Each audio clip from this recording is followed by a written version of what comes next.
Alright, tonight I'll be turning this piece of metal into this. This is the first one I made. This is going to be the second one I made.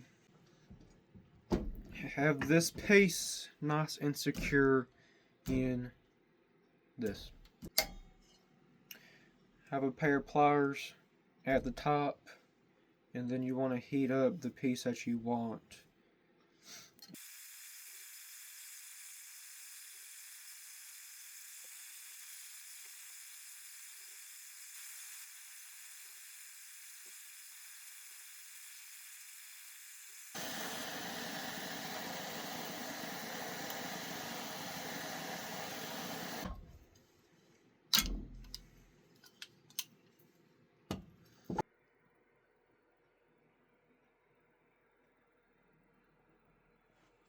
The last one I made, them marks right there were all throughout here.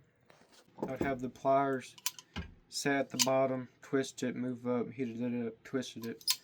So this time I did it better, learned from my mistakes, and I put the pliers up here, and now I only got that weird looking squish. Sanded this piece down before I twisted it. The last one I made was a bit rusty, so I had to polish it. I had to throw it in my silver beads for a while, and it got it looking nice. So that's trippy.